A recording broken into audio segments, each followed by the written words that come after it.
Hola, ¿qué tal? Bienvenidos a una edición más de esta mesa de debate de su programa Factor Económico, donde estamos estrenando este nuevo formato donde debatimos temas de actualidad, siempre con un trasfondo económico, intentando, digamos que desmembrar el fondo de los asuntos de una manera más profunda que lo hacen los medios tradicionales, ¿no? Y les agradecemos a ustedes, nuestra audiencia que nos vienen siguiendo, porque Factor Económico ha venido creciendo de manera importante. Estamos estrenando por lo mismo la barra de los lunes en la noche, dado que pues hoy en día tenemos una audiencia importante gracias a su apoyo. Así que vamos a seguir trabajando estos temas de actualidad, temas de interés para todos ustedes, y no me queda más que decirles gracias por seguirnos. Y bueno, pues el día de hoy, para ir entrando al grano, pues vamos a tocar un tema pues sin duda muy relevante para todos los mexicanos, y no solamente los mexicanos de hoy, sino los mexicanos del mañana, es decir, nuestras respectivas descendencias. Y esto es porque el programa de hoy se titula Corrupción en México. ¿Es culpa del sistema o es culpa de las personas? Así la dejamos. Y bueno, pues como siempre vamos a empezar con nuestros queridos co-hosts Chris y Alan, pues a preguntarles cuál es su planteamiento inicial y su opinión inicial sobre este tema. Y bueno, pues vamos a empezar con nuestro querido Alan Birman. Platíganos, Alan, ¿tú qué piensas, cuál piensas que es la raíz de la corrupción en México? Mira, creo que, digo, para empezar y ponerle pies a este asunto, y porque este es un tema absolutamente relevante, primero, políticamente ha estado en el top 3 de los temas de todos los mexicanos, ¿no? Es una preocupación grande para todo el país, es una preocupación en muchos países del mundo, especialmente en México. Según estudios que ha hecho Mexicanos contra la Corrupción y otras entidades gubernamentales y ONGs, se estima que el 14% del ingreso promedio de los hogares mexicanos está destinado a pagos extraoficiales, es decir, cosas que no deberían estar ahí. Según el Banco Mundial, el 9% del PIB de México se pierde por corrupción, según la OEA es el 10%. Entonces estamos hablando de un dineral, de una pérdida de productividad, algo enorme. Hace unos años el presidente de ese momento, Peña Nieto, decía es que la corrupción es algo cultural. Obviamente fue un mensaje poco político, pero definitivamente creo que hay un componente cultural en la corrupción. Sin embargo, yo me inclino mucho más a pensar que la corrupción es un tema de incentivos de mercado mal colocados. ¿Qué significa esto? Tal vez en algún punto exceso de regulación, donde el mercado no permite hacer cosas que se necesitan. Eh, Obviamente también falta de mecanismos de control, ¿sí? Falta de transparencia, falta de un Estado de Derecho, y por supuesto todo eso recostado sobre una cultura de querer sacar, y una cultura tal vez educativa y en general, de querer sacar utilidades y ganancias a corto plazo y no tener una visión de largo plazo y una visión menos egoísta. Ok, pues interesante esta visión me gustó el tema de los incentivos de mercado, ya lo debatiremos en el siguiente bloque. Mi querido Chris, ¿de quién es la culpa de la corrupción en México? Muchas gracias, buenas noches a toda nuestra audiencia. Yo creo que al final de los días, como la inmensa mayoría de los problemas que vivimos en la sociedad contemporánea, pues la realidad es que deviene de muchos puntos, ¿no? Yo siempre menciono que un buen consultor, como un buen médico, lo que hace es que dictamina las causas con muchísima precisión, ¿no? Y en ese orden de ideas creo que el poder definir cuáles son las causas de un problema nos permite genuinamente poder atacarlo de raíz y no solamente de manera superficial. Un ejemplo muy claro que a mí me gusta poner mucho es, por ejemplo, alguien puede tener dermatitis y generalmente lo que hacemos es que pues a lo mejor compramos una crema para poder humectarnos la piel, pero en el fondo lo que está causando la dermatitis es el estrés. Y mientras nosotros sigamos literalmente poniéndonos crema, pues se va a seguir manifestando el problema. Entonces, coincido totalmente con mi querido Alan. Creo que el título nos manda hacia dos lugares. Quizá si hiciéramos un poquito de zooming podríamos ir a lugares adicionales, pero con eso es suficiente. Yo creo que es copartícipe, ¿no? El tema en particular. No por nada, en los países más desarrollados, pues tenemos índices de corrupción mucho menores a los países que estamos en vías de desarrollo, ¿no? Cuando contrastamos a lo mejor un Finlandia, un Suecia, un Dinamarca, con un México, con un Brasil, con un Colombia, y pues evidentemente con los países africanos, pues hay una correlación, ¿no? O sea, y se puede ver de manera muy clara, pues a mayor desarrollo, menor corrupción, y a menor desarrollo, pues mayor corrupción, ¿no? Entonces podríamos decir que es una causa totalmente que viene de ambas partes, ¿no? Por un lado, ¿por qué podríamos decir, oye, yo he platicado y he debatido mucho este tema, decir, oye, pues si tú no te tuvieras nada que comer o tu plataforma pues no fuera lo suficientemente buena, pues entonces ya es un tema de supervivencia. Pues si volteamos a ver la pirámide de Maslow de las necesidades, pues hasta abajo está la necesidad pues de cubrir la parte de alimentos, la parte pues de un techo, la parte mínima indispensable que tiene un ser humano, ¿no? Entonces, cuando pones a un ser humano en un contexto donde ni siquiera eso está cubierto, pues habremos de cuestionar si genuinamente pues tiene la alternativa, ¿no? Y si genuinamente, porque por nosotros, por otro lado pueden decir, no es que se podría poner a trabajar o podría hacer X o podría hacer Y, pero ¿qué pasa si a lo mejor es una persona que creció en un pueblo donde lo único que vio es que la única manera de crecer era pues a través de la tranza o a través de ser el narcotráfico y es lo único que le permite salir del contexto en el que está? Entonces podremos debatir si auténticamente tiene otras alternativas, ¿no? Y por otro lado, si volvemos a ver el sistema, pues por supuesto, ¿no? O sea, nosotros como empresarios lo hemos vivido en cantidad de ocasiones, donde hay ciertos contextos, tanto en el mercado como con el gobierno, porque aquí no solamente estamos hablando del sector público, también podríamos hablar del sector privado, donde hay ciertas cosas que no funcionan. E inclusive si hacemos un zoom in, por ejemplo, como mencionaba mi querido Alan, él lo puso en un incentivo de mercado, deja de poner yo en un incentivo organizacional. ¿Qué pasa donde yo en una empresa no tengo capacidad de crecimiento, ¿no? Donde, oye, me pagan muy mal, donde hago muy bien mi trabajo y pase lo que pase, no crezco. Y entonces la única manera que tengo de elevar la calidad de vida es a través de la corrupción. Y ojo, creo que la realidad es que no quiero poner ahorita en el espacio este tema de, entonces tú dices que está bien la corrupción. No, evidentemente creo que no es lo más óptimo, pero si lo analizamos con una distancia crítica y elevando un poco el nivel de conciencia y vislumbramos eso, pues la realidad es que podemos ver que viene tanto de la parte cultural de la educación que hemos recibido como individuos y de nuestra capacidad crítica con la que interpreto el mundo y de la autocrítica con la que me interpreto a mí, me analizo a mí. Pues esa es mi decisión frente a la vida. Pero por otro lado, sí vemos sistemas que pues claramente no están bien diseñados para desincentivar o inclusive motivar que nos vayamos por la derecha. Esa sería como mi pequeña introducción, Miki. ¿Tú qué piensas? Buenísimo, pues yo les comparto que yo estudié la carrera de Relaciones Internacionales y voy a dar mi opinión empezando con una metáfora. A mí me enseñaron que Octavio Paz, en sus diferentes escritos, pues bueno, sobre todo uno que se llama La Llama Doble, él hablaba de la cultura mexicana, ¿no? Y digo, no hablaba de la corrupción, pero sí hablaba del dominio de los españoles y de este complejo que tenemos los mexicanos y con nuestra mamá, ¿no? Que nos sentimos abandonados y que de alguna manera somos todos unos hijos de la chingada, ¿no? En el sentido de que es este personaje, no en el sentido del insulto, sino en el sentido de la Malinche, como la Malinche que fue la persona que fue abusada de alguna manera y de alguna manera todo este legado que tenemos de una madre que nos traicionó, de una madre patria y que esto realmente afecta a nuestra identidad toda la vida, que nunca nos hemos sentido españoles, sino que nos sentimos ultrajados por una traición y que por eso es que la palabra madre suena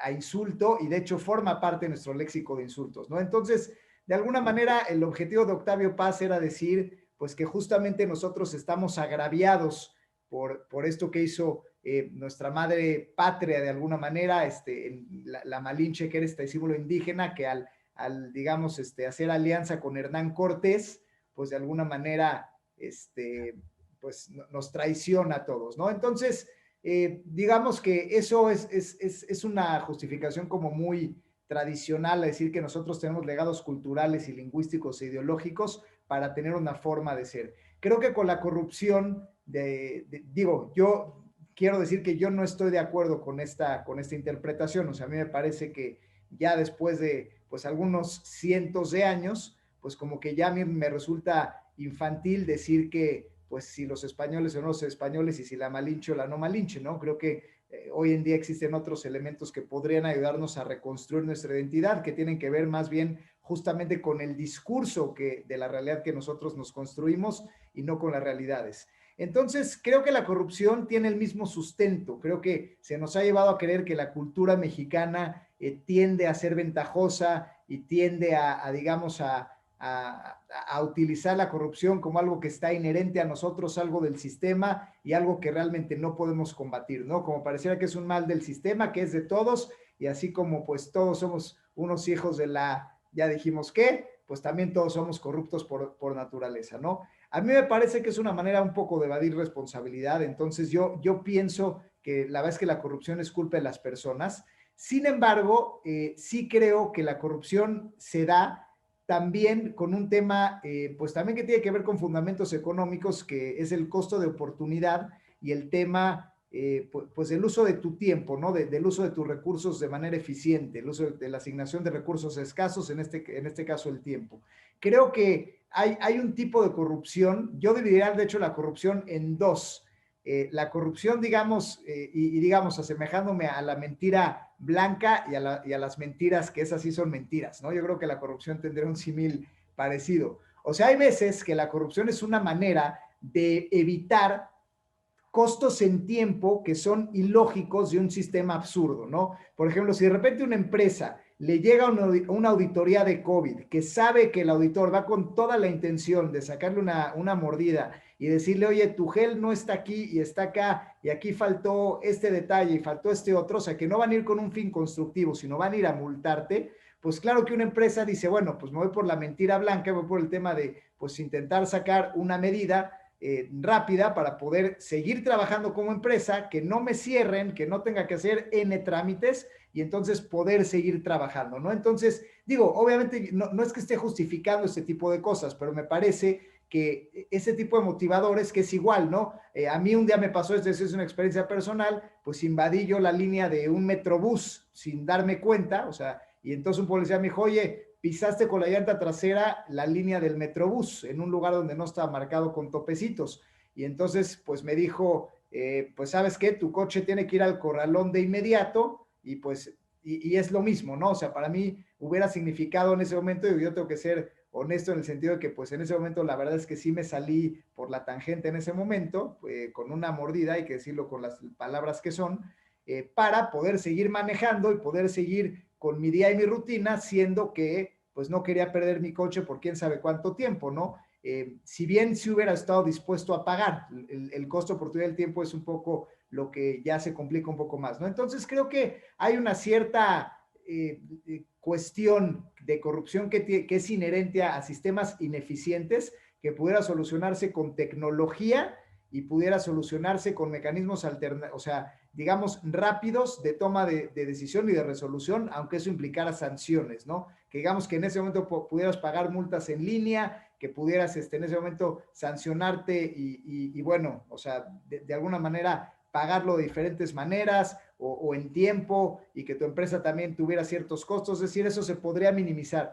Pero bueno, hay corrupciones que me parece que sí tienen un fondo más importante, que es justamente evadir, por ejemplo, pagos de impuestos o evadir pues intencionalmente licitaciones y hacer trampas en algunas cuestiones, o vender cuestiones a sobreprecios en el sistema por otras, o esconder información, donde creo que es más bien un tema de sacar ventaja, ¿no? Entonces, digo, es un tema difícil de abordar. Claro que lo más común es decir, todo es blanco, todo es negro, es o tienes ética o no tienes ética. Sin embargo, pues digo, resumiendo un poco mi planteamiento del tema, es que justamente mi posición es que sí es responsabilidad de las personas, no de un sistema. O sea, sí es un tema de ética y no de cultura, de ética personal y no de cultura. Sin embargo, digamos como una parte 2 da ese planteamiento, es decir, no es cultura, es de personas, pero siendo de personas hay que entender que la corrupción también resulta de sistemas ineficientes. La gente cuando algo no sirve necesita hacer que sirva para seguir que las cosas hagan funcionando, ¿no? Y esto creo que es inherente pues a la especie humana como tal, ¿no? Entonces, de ese mismo modo, hay cuestiones que sí se podrían abordar, eliminar con eficientar tiempos y tecnología para que no impliquen cosas absurdas en tiempo, espacio y consecuencias, pero bueno, hay otras que sí tendrían que ver con una educación más profunda, pero no sé, tal vez estoy yo siendo incoherente o estoy siendo, pues no sé, como hipócrita en el tema, ¿no? Pero no sé qué me dicen ustedes. Yo quisiera hacer nada más dos acotaciones importantes sobre lo que nos acabas de compartir. El primer punto, y por eso te digo que a veces se vuelve muy complicado simplemente emitir opiniones sin realmente entrar a detalle al nivel que se tienen que entrar, ¿no? Decía Einstein de una manera brillante, como prácticamente lo que decía el señor en su totalidad, hay que simplificar las cosas lo máximo posible, no más. Y yo creo que propendemos al tema de la corrupción a una exacerbación de la simplicidad que termina siendo totalmente disfuncional para un análisis. A mí me gustaría meter un zoom in inclusive entre lo que estás diciendo, porque dices, oye, poniendo el ejemplo del corralón, ¿no? Hay un tema en particular que es, oye, pues si hay un tema de costo-oportunidad donde lo que estoy literalmente haciendo es compensando las deficiencias o el mal diseño del sistema, pero hay otro también que podemos hablar de un tema de inviabilidad, ¿no? Es decir, oye, ¿qué pasa si el no caer en la corrupción me lleva a la quiebra? ¿O qué pasa si el no caer en la corrupción pone en riesgo la vida de una de mis hijas, ¿no? Te pongo un ejemplo, imagínate que es, oye, pues necesito yo hacer un trámite para que mi hija sea candidata al trasplante de corazón que necesita, y tengo dos alternativas. Me espero 6 meses, conforme a los tiempos que marca pues, el Instituto de Salud, que no tengo ni idea, estoy poniendo un ejemplo hipotético, pero vamos a imaginar, son 6 meses, o si pago X cantidad, pues entonces este trámite dura 2 semanas. Si yo no hago este proceso de irme por la ruta más rápida, pues puedo poner en riesgo la vida de mi hija. Entonces podemos hablar de tu libertad, podemos hablar de la viabilidad de tu negocio, podemos hablar de la vida de alguien, ¿no? Entonces creo que ese zoom es muy importante. Porque entonces, ¿qué tipo de corrupción podemos estar hablando? Es como hablar en lo que respecta a la parte de la ley. De, oye, ¿estamos hablando de un homicidio culposo o un homicidio no culposo?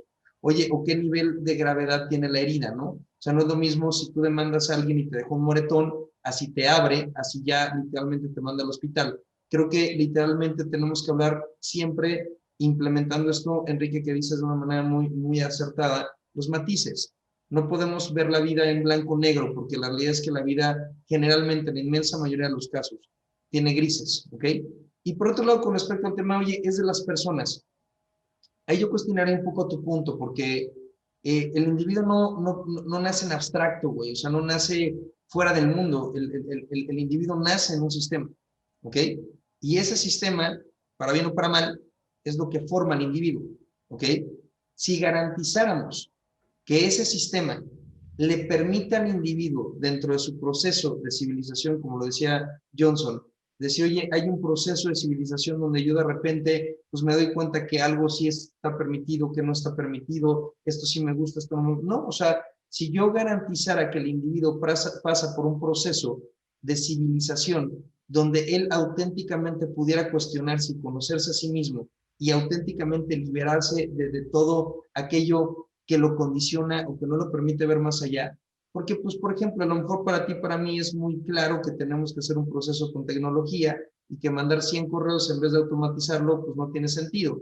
Pero si hablamos a lo mejor de una persona que vive en el campo, que nunca ha tenido un iPad en su mano, o que no ha tenido una computadora, pues te va a decir, oye, pues yo hago las sumas y restas a mano, porque a mí no me han enseñado que existe la calculadora. Entonces, la realidad es que yo creo que ahí en particular dejarle toda la responsabilidad al individuo, cuando el sistema no ha garantizado de alguna manera que el individuo tiene esta capacidad de realmente elegir con esta capacidad crítica y autocrítica que te mencionaba, qué es lo que quiere decidir. Entonces, ahí en particular creo que habría un punto más agudo para reflexionar si auténticamente la persona solamente por nacer siempre va a tener las alternativas de actuar a la luz de lo que está bien o de lo que está mal, ¿no? Adelante, mi Alan. Yo digo, entiendo el ejemplo del trasplante es muy bueno porque es un ejemplo que nos puede pegar muy emocionalmente, pero sí difiero en el tema de los matices, ¿no? Al final yo lo veo desde esa perspectiva, ¿no? Las leyes están creadas para algo, ¿no? Las leyes están creadas supuestamente para defender una convivencia en sociedad, ¿no? Cuando las leyes se alejan del principio ético del que deben defender, ahí es cuando decimos, tal vez no estoy haciendo algo tan malo al romperlas, pero yo difiero en este aspecto. Creo que el punto de yo rompo una ley porque no estoy de acuerdo no está defendiendo el principio ético que yo creo que esa ley debería defender. Entonces, me estoy volviendo yo el juez de esa ley o de ese principio ético, y creo que eso es lo que nos lleva al punto, porque en el tema del trasplante tú dices, bueno, hay un sistema justo para dar un orden a los trasplantes, ¿no? Yo sé que los de arriba pueden que estén siendo corruptos, entonces yo estoy siendo corrupto, ¿no? Y entonces se vuelve ese círculo vicioso tremendo en el que estamos metidos. Yo sí creo que no quiero ser moralista ni mucho menos, tampoco voy a decir que nunca he estado involucrado en algún acto de corrupción directo o indirecto, pero sí creo que la posición tiene que ser muy clara hacia los individuos. O sea, está mal y punto, ¿no? Y no creo que hayan matices. Y ojo, entiendo que el hambre habla, y sé que ahorita desde una posición de privilegio es muy fácil decir, no participo. Inclusive pues yo desde hace varios años, por ejemplo en temas de tránsito, he sido muy claro, no doy mordidas, y les juro, hasta me ha costado trabajo que me pongan una multa. O sea, he cometido infracciones, me paran, digo, pues sí, ponme mi multa, y de verdad no me la ponen. Entonces, o sea, ya el sistema está tan viciado que ni a eso llegamos. Pero creo que sí tiene que haber un tema más blanco sobre negro, y sí es un tema del individuo, pero definitivamente creo que la cura por el lado del individuo es casi imposible. Ese tema de vamos a cambiar la cultura, vamos a cambiar la educación es casi imposible. Entonces creo que la cura sí está exclusivamente, y ahí sí estoy de acuerdo con Chris y con lo que dice Sique, del lado del sistema, ¿no? Ok, nada más quiero hacer una acotación, mi querido Alan. Estemos o no estemos de acuerdo con el tema de que hay matices o no, en la ley hay matices. No es lo mismo robar en un Oxxo unos cacahuates que ir a un banco, que entrar y robarte algo a la casa. Dentro de la ley, cuando menos en el sistema en el cual hoy vivimos, existen los matices. Entonces, el hecho de, no estoy diciendo que esté bien o esté mal la corrupción, a lo que me estoy refiriendo es cuando vamos a interpretar algo o vamos a emitir alguna acotación con respecto a algo, tenemos que entender que debe haber matiz, y creo que debe haber matiz en prácticamente todo. O sea, puede decir, oye, por ejemplo, ¿no? Y es más, puede ser como en tu negocio, en el mío, en el de Quique, o sea, oye, es que no le presto a ninguna empresa que traiga pérdida.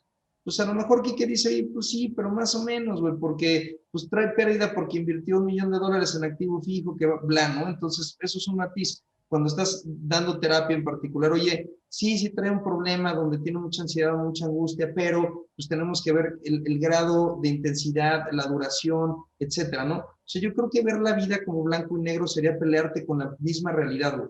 Porque, ojo, y reitero, no es un tema de interpretación mía.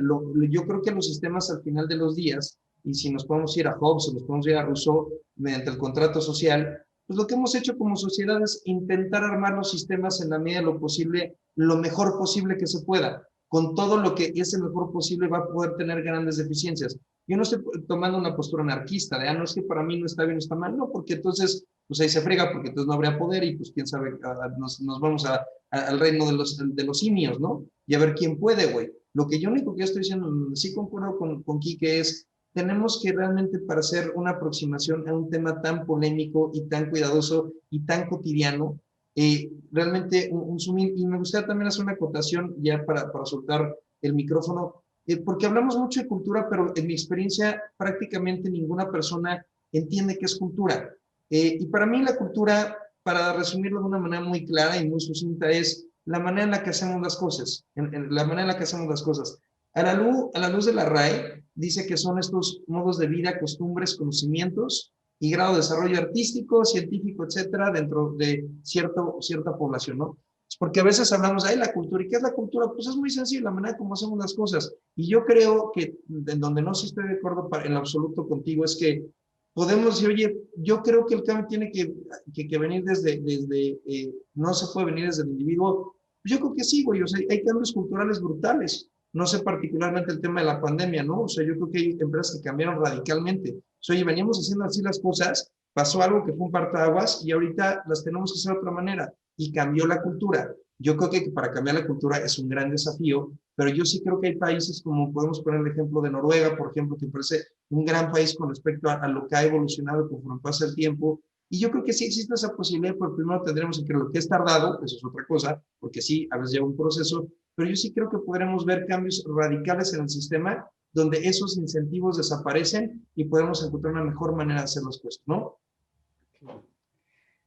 Sí, no, pues muy interesante. Digo, pues no sé, yo creo que eso, o sea, conceptualmente a mí se me hace difícil, la verdad es que no lo tengo tan claro, pero bueno, yo en temas personales, o sea, por ejemplo, les puedo compartir algunas experiencias como para enriquecer el debate, o sea, por ejemplo, yo a nivel corporativo, pues también he tomado votos similares a los de Ala, ¿no? También ya tiene, pues ya muchos años, pues también desde que me casé, desde que fui papá, que he tratado de ser como muy blanco-negro en no dar mordidas, y tal, pero eso me ha hecho también perder oportunidades. O sea, por ejemplo, yo una política que tengo en Factor Express en mi financiera es no hago negocios con gobierno, punto. O sea, no le presto a nada que tenga que ver con gobierno. Y eso al final es porque, pues sí, o sea, de alguna manera sé que son negocios que involucran corrupción, pero es una decisión que tiene el costo de oportunidad de yo por hacer negocios donde pues bueno, seguramente, o sea, México se calcula que un 30% de los negocios de la actividad económica del país está relacionado al gobierno, porque le venden indirectamente o le compran o están relacionados a la infraestructura que invierte el gobierno.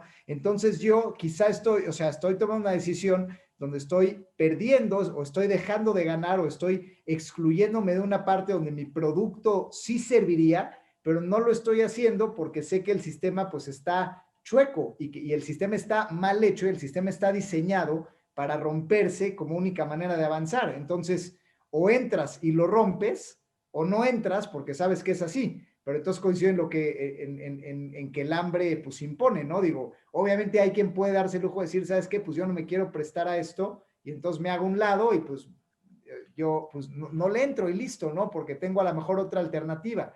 Pero cuando la gente está dentro de ese sistema donde no hay otras alternativas, pues sí resulta muy complicado, ¿no? O sea, como el ambulante, pues que tiene que dar mordidas al policía que da rondines y les pide lana. Pues sí, o sea, claro que pues sí sería padre tomar una posición individual, decir, pues no doy, pero ellos dicen, pues brother, es que si no le doy al policía que pasa a hacer los rondines, pues me cierra, pero al mismo tiempo yo estoy siendo ilegal en la calle, pero bueno, soy ilegal porque pues no hay un marco que pues me permita a lo mejor poner ciertas banquetas sí, ciertas banquetas no, o a lo mejor que haya lugares, digo, aunque los hay en algunos lugares, en la gran mayoría no lo hay, es decir, cuando no hay un marco de acción y el sistema no funciona, pues normalmente la gente o sea, pues lo busca romper por supervivencia, ¿no? Entonces, pues no sé, o sea, en ese sentido, por supuesto que es el sistema, hay muchas partes eso, o sea, yo creo que o sea, no necesitarías irte a la profundidad del ser humano para solucionarlo, sino simplemente tecnología. O sea, imagínate que ese mismo policía que a todos, que ese mismo policía a lo mejor que no te quiere dar la multa, imagínate que hubiera una tecnología donde tú la pagas ahí mismo, ¿no? O sea, que él te da su teléfono, oye, yo usted cometió una infracción, quiero pagar la multa, y entonces tú sacas tu celular, te da el QR del suyo por la inflación, entonces ahí el QR te genera un tema de pago y pagas en ese preciso momento y te vas.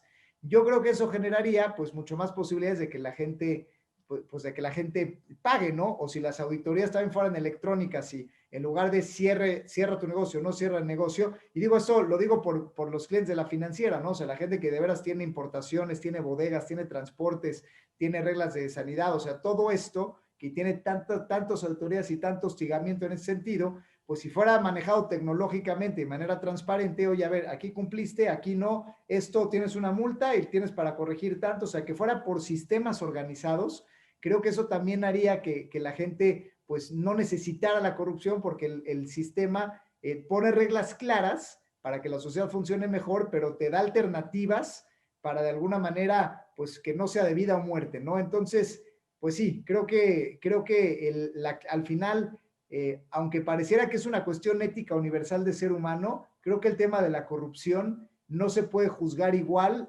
cuando hay tecnología y equidad como conceptos de por medio, ¿no? Creo que hay un componente clasista en la corrupción y bueno, obviamente las clases más educadas tienen a ser más duras en el juicio de la corrupción o bien tienen que ser más ventajosas, pues justamente porque conocen el sistema, ¿no? Entonces son los que tal vez más van a predicar en evadirla porque tienen alternativas de no necesitar hacerla, o bien, justamente como conocen el sistema perfectamente bien, luego son los que más abusan y son cuando sean los actos de corrupción más grandes, ¿no? Pero bueno, no sé si ustedes creen que la corrupción es un concepto clasista o ético universal del ser humano. Alan. Mira, yo creo que hay un componente de los dos. Y es una pregunta compleja, ¿no? No tengo una respuesta muy clara en mi mente. Definitivamente en México, si lo vemos, pues sí hay un tema clasista, ¿no? Hay un nivel de corrupción, como decías, de los vendedores ambulantes, donde por un lado, pues sí están haciendo algo malo porque están evadiendo impuestos y compitiendo, entre comillas, deslealmente contra negocios establecidos, pero por otro lado tampoco tienen la oportunidad de tener un negocio establecido. O sea, todos nosotros tres somos empresarios, nosotros tres hemos lidiado con el IMSS, hemos lidiado con el SAT, hemos lidiado con tener que dar de alta una empresa ante un notario y en México es una locura. O sea, realmente es una locura. O sea, llega un punto en el que tú dices en México, y de verdad me lo he cuestionado, no porque quiera hacerlo, pero hasta he tratado de hacer los números y he dicho, es que si fuera yo 100% informal, me iría, hasta pudiera ser que me vaya mejor que siendo 100% formal, ¿no? Y digo, hasta cierto nivel salen los números. Entonces, pues si hay un tema del sistema, pero por otro lado hay un tema ético bien importante de cada quien, el decir, es que no voy a pensar en mi bienestar ahorita, sino voy a pensar en mi bienestar en el largo plazo, en el bienestar del país, en el bienestar de mi familia, en el largo plazo. Y entonces, cuando empiezas a tomar esa postura a largo plazo, creo que se empieza a hacer más claro que las cosas se tienen que hacer de una manera más legal, ¿no? Y creo que por ahí va, pero de nuevo, poder pensar en largo plazo también es un privilegio, poder pensar en largo plazo también es un privilegio de clase. Pues mira, ahí mi querido Alan, todavía más de la mano con todo lo que estás diciendo, fíjate, ¿eh? Voy a utilizar lo que estás mencionando, ¿qué pasa en particular cuando entiendes que el sistema a veces no te da alternativas?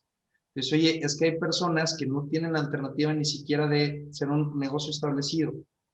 Y pues puso mi querido Quique un ejemplo muy noble porque, bueno, más bien medio maquiavélico a la luz de la reflexión de la corrupción, porque puso un ejemplo de un ambulante, pero imagínate que es un ambulante que sí está regularizado y que sí tiene su permiso para poder poner su puesto de papas y tiene el permiso de la delegación y de bien sanitizado.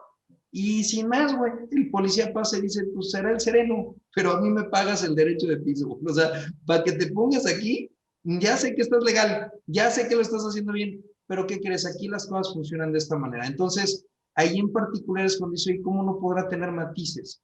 ¿Y cuándo es realmente viable y cuándo es inviable, no? Y con respecto a lo que dice mi querido Kike, oye, queremos que la corrupción es clasista. Yo creo que el sistema está perfectamente diseñado para poder fortalecer a los que están arriba y pegarle más a los que están abajo. Estuve leyendo un artículo del país que me pareció extraordinario, donde hablaba de la realidad de los empresarios en nuestro país, en México, y hablaba de cuestiones donde decía que aproximadamente el 10% de las unidades económicas que tenemos registradas, que pues por los datos que tenemos como 4.4 millones de unidades económicas, son micros, pequeñas, medianas o grandes empresas, no importa, pero aproximadamente el 10% reportan utilidades de menos de $280 al año. ¿Te imaginas a 400 o 500 mil empresas generando una utilidad de 5 mil pesos al año, o 6 mil o 10 mil pesos al año? Por otro lado, estamos hablando que las industrias, hay 133 industrias donde más del 80% de la consolidación del mercado, es decir, de lo que se factura en esa industria, la tienen de 4 a un jugador dentro de todo ese sector. ¿Y quiénes son los que tienen la capacidad de lobbying? ¿Quiénes son los que tienen la capacidad realmente de incidir en cómo se materializan las reglas del juego? Pues los que están arriba en el juego, ¿no? Entonces yo creo que particularmente podemos ver que la corrupción también deviene de un piso que no es parejo. Y decía en ese artículo que me pareció extraordinario, que decía, es que el piso ni siquiera debería ser parejo, debería ser inclinado a favor de las pequeñas y las medianas empresas, porque cuando, y ya lo hemos platicado en otros episodios, pues cuando ves los recursos, tanto humanos como también en la parte de flujo efectivo, como en recursos de manera general, que tiene una gran empresa versus un pequeño o mediano empresario, pues la realidad es que no estamos en un piso parejo. Así, ojo, las reglas del juego fueran parejas. Han salido Warren Buffett, por ejemplo, decía, oye, ¿cómo es posible que yo a título personal pague menos impuestos que mi secretaria? ¿No? O sea, así de mal diseñado está el sistema, ¿no? Entonces, yo creo que aquí en particular debemos de partir de la premisa de que auténticamente el sistema se está hecho hoy día para favorecer a los que están arriba y que es mucho más complicado para el tema de los de abajo. En ese orden de ideas, si vemos que pues, el sistema está inclinado de esa manera, creo que también pues, la corrupción se agudiza en ciertos sectores donde las condiciones son más propicias. A mí me gustaría que pudiéramos enfilarnos, previo a que cerremos el programa, algunas propuestas que podamos poner sobre la mesa, o sea, para que esto no se quede un poquito tan en el aire. ¿A ustedes qué se les ocurre que pudiéramos hacer? Y creo que la perspectiva puede ser tanto a nivel sistémico como a nivel humano. ¿Cómo lo ven ustedes? ¿Qué propuestas se les ocurre? Pues bueno, yo de mi parte igual podría decir que habría que acabar con el mito de que la corrupción se arregla con el mito del granito de arena, que le llamo yo, ¿no? O sea, esto de que si todos ponemos nuestro granito de arena, se va a acabar la corrupción. Para mí eso es un mito, digo, no porque individualmente no pueda hacer una diferencia, sí la puedes hacer, pero bueno, más bien puede ser una diferencia emocional contigo mismo. Pero si quieres verdaderamente poner un granito de arena en un sistema que ese granito de arena llegue a ser un castillo, o sea, si quieres construir algo, no puede ser un esfuerzo individual, tiene que ser un esfuerzo colectivo. Entonces, acabar la corrupción tendría que significar, pues, desafiar al sistema y ser parte de algo agregado, ¿no? O sea, es decir, como gremio empresarial, como, o sea, no sé, digamos, aterrizándolo a mi ejemplo concreto, o sea, la manera en que yo voy a cambiar el sistema de alguna manera desde mi trinchera de finanzas, pues no es no sé, no trabajando con gobierno y puse mi granito de arena. La realidad es que tendría que ser, a ver, empujemos a que se rediseñe la banca de desarrollo, empujemos a que el registro público de la propiedad y del comercio sea completamente electrónico para eliminar el cáncer de gestores y de gente que puede manipular el sistema y de gente y todo este tema de CLGs que toma varios días en salir si una propiedad está libre o no y tienes que hacer pagos y tiene y no sé qué, ¿no? Es decir, tendríamos que empujar que a nivel gremio se hagan ciertos cambios, estar dispuestos a pagar quizá inclusive porque se hagan esos cambios, pagar hasta ciertas cuotas habría que estar dispuesto, con tal de que se transforme el sistema y haga reglas del juego de mayor equidad para todos, ¿no? Entonces, obviamente es un camino mucho más largo porque tienes que meterte a un gremio, tienes que ir a citas de trabajo, tienes que ir a ver al gobierno y cabildear, tienes que empujar a que se hagan las cosas, tienes que meterte al detalle de las licitaciones. O sea, obviamente es un camino mucho más tedioso, mucho más largo, que no se disfruta el camino, pero la meta, creo que, pues la meta sí, al final se disfruta, ¿no? Entonces, creo que justamente tiene que ver con un camino tortuoso, pero una meta verdaderamente colectiva, y no al revés, que sea un camino placentero, porque bueno, pues tú hiciste lo que te tocaba, con tal de evadir una meta verdaderamente significativa, que mejor no te metes con nadie y mejor te haces a un ladito, ¿no? Me encanta. Me encanta esta parte y creo que al final, dentro de lo que contextualizas en semiología te enseñan algo, dicen, el sustento la plenitud del individuo es el sustento de la pareja, la plenitud de la pareja es el sustento de la familia plenitud de la familia es el sustento de la sociedad y la plenitud de la sociedad es el sustento del individuo, ¿no? Y todo inicia por una persona, pero yo creo que el contexto en el cual hoy vivimos sí demanda una mayor participación por parte del individuo. Creo que se nos ha olvidado y creo que México es uno de los países donde menos participación ciudadana hay con respecto al tema de las asociaciones, de los gremios, de hacer equipo, de realmente apostar por hacer grandes cambios. A mí me parece extraordinario lo que estás poniendo en la mesa, es que si haya, déjame ponerlo en un orden de idea, porque yo sí creo que debemos de poner algo en el espacio, ojalá, porque ya sería un avance, ¿no? De eso a nada, pues hay un avance, ¿no?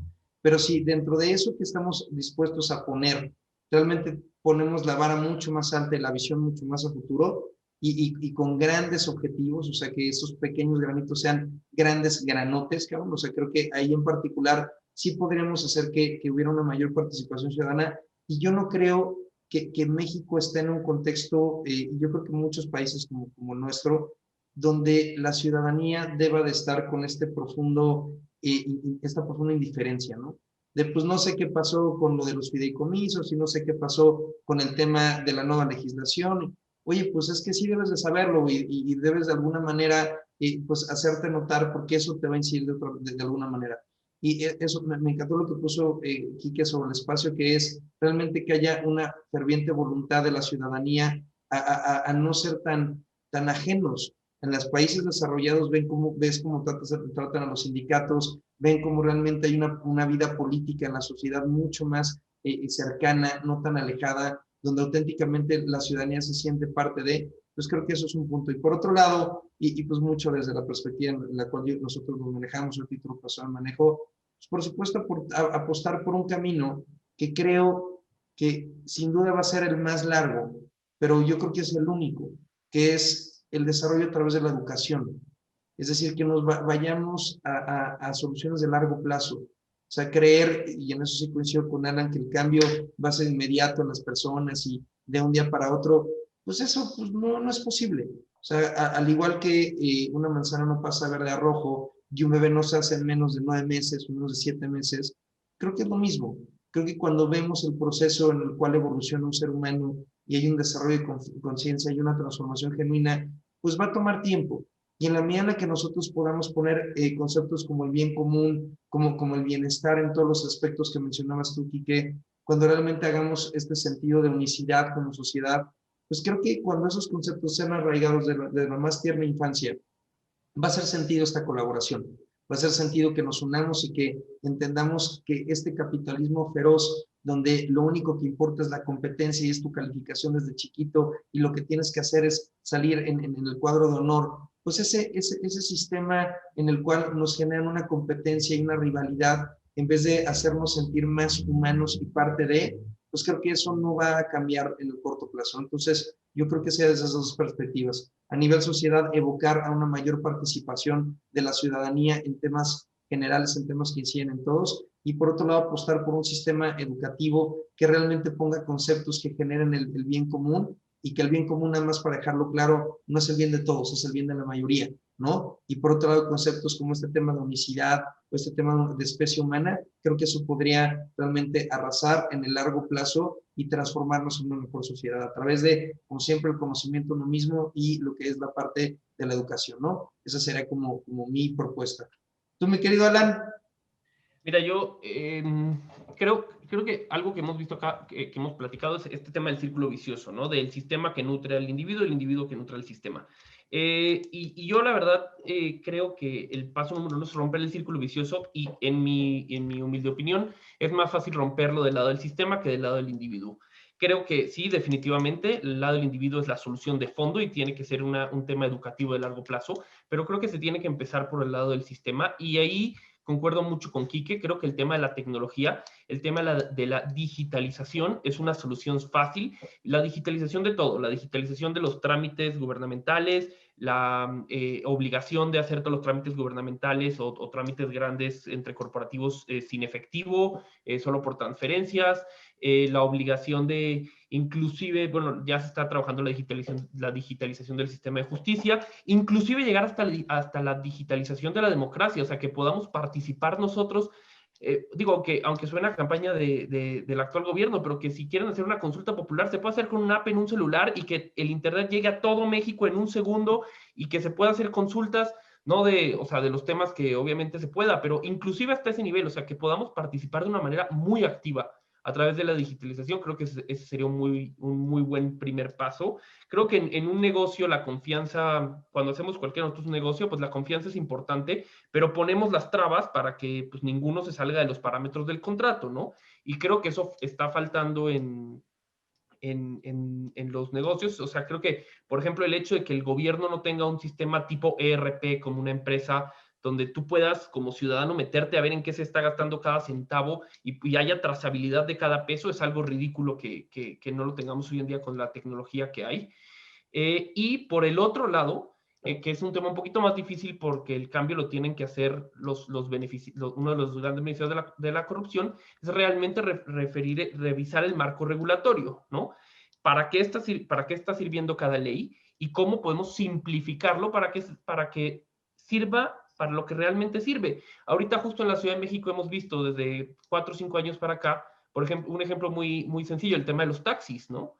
Donde hace una industria corrupta de tráfico de placas y de tráfico de influencias, llega una empresa como Uber, se brinca toda esa regulación y dices, bueno, pero es que esa regulación, yo uso Uber porque pues toda esa regulación de los taxis es inservible, supuestamente es para que sean más seguros y son más inseguros, pero por otro lado dices, pues tienes razón los taxistas, los están obligando a hacer una regulación carísima, inservible y que requiere corrupción y que simplemente no sirve para nada, ¿no? Entonces, creo que son los puntos. Uno, digitalización y dos, arreglar los trámites burocráticos para que sean sencillos y lleguen al punto que tienen que llegar. Híjole, déjame agregar algo ahorita que mientras estabas hablando, mi querido Alan, se me vino a la mente algo muy importante. ¿Sabes en qué creo que fallamos profundamente como sociedad? Que no hacemos una condena pública. O sea, la realidad es que hoy lo que tenemos como el máximo valor en la sociedad es este empresario millonario que tiene mucho dinero y que tiene muchos colaboradores y muchas oficinas y bla, pero nunca nos cuestionamos qué hay detrás de lo que armó ese imperio. Y muchas veces te podrás ver, a mí me ha pasado un día así y otro también, que pues veo a estas personas que inclusive salen en las portadas de las revistas y que son como la mejor empresa para trabajar, y cuando le rascas un poquito te das cuenta que pues, a lo mejor vende facturas, ¿no? O que a lo mejor apoya en temas de esquemas fiscales para evadir impuestos, o que a lo mejor trata de la fregada a los colaboradores, o que a lo mejor está sobrepasando realmente lo que tiene que hacer para llegar al resultado, pero no hay condena pública. Y esa falta de condena pública con respecto a ciertos actos donde evidentemente hay corrupción de una o de otra forma, porque la realidad es que estamos en una sociedad donde de alguna manera empieza a surgir y es muy común que sepas qué es lo que está sucediendo. Lo único que nos vamos nosotros a vanagloriar es que pues, simplemente tiene lana y tiene empresas y pues tiene bienes, y eso es realmente lo que asumimos nosotros como éxito. Creo que también algo que debiéramos hacer una profunda resignificación, que nosotros hacemos mucho eso en lo que hacemos en el desarrollo humano y empresarial, es resignifiquemos ciertos conceptos como el éxito. Oye, el ser exitoso es llegar por la izquierda, o sea, no importa cómo llego yo allá, lo que importa es llegar, y entonces el fin justifica los medios, y entonces nosotros como sociedad simplemente, como ya hemos dicho, en esta sociedad líquida o en esta sociedad de literalmente el empaque, pues lo que importa es el empaque, pero no lo que hay dentro, ¿no? No importa la consistencia que hay detrás. Creo que también el ser una sociedad más crítica y poder irnos a mayor profundidad en eso, creo que eso también puede contribuir profundamente a que las personas tengan mucho menos incentivos, porque una de las cuestiones muy importantes es que la inmensa mayoría de nosotros de una manera consciente o inconsciente, pues sabes, propendemos a buscar ese reconocimiento o ese poder, ¿no? Entonces creo que también esa sería una gran solución que pudiera encaminarse en esta dirección. Me parece espectacular. Y bueno, dado que el tiempo nos acaba, vamos a pasar directo a este reto que digo, vamos a unir las últimas dos secciones de una pregunta y una conclusión al mismo tiempo, como diciendo, si tú tuvieras una propuesta que hacer y estuvieras en una posición de generar política pública, ¿qué harías? ¿No? Y bueno, y de esa manera la conclusión, voy a empezar yo para un poco ejemplificar un poco la intención, ¿no? Pero bueno, yo lo que haría, sin duda alguna, una propuesta sería crear una sola cédula de identidad, perdón, para toda la población. Es decir, hoy en día en México tenemos que el IFE y el pasaporte y la licencia y la cartilla de no sé qué y la tarjeta, o sea, que crearía un solo número con una identidad total que tenga toda tu información de tu posición como empresario, de tus bienes, de alguna manera todo, ¿no? O sea, tu patrimonio, ¿no? O sea, obviamente sé que esto tendría implicaciones gravísimas de seguridad y de privacidad si es que pues llegara a manos equivocadas, pero me parece que sería, digo, lo han hecho sociedades como Eslovenia, de manera interesante, y creo que es una manera de realmente transparentar. Creo que la transparencia reduce la corrupción, ¿no? Y bueno, creo que una manera de, pues, que la gente sepa quién es quién, pues eso daría trazabilidad a la gente que cometiera actos ilícitos, la gente que cometiera actos no correctos, que hubiera fuentes de ingreso no detectadas. Es decir, yo sí estaría dispuesto a pagar el precio de la privacidad y por tener una mayor transparencia, que al final empujara a que el país pues fuera más honesto, porque pues de repente eres más visible, ¿no? Sé que acarreará muchas críticas, pero eso es lo que yo haría. Yo me iría por el lado de la información, también por el lado de la transparencia, pero a través de tecnologías de la información.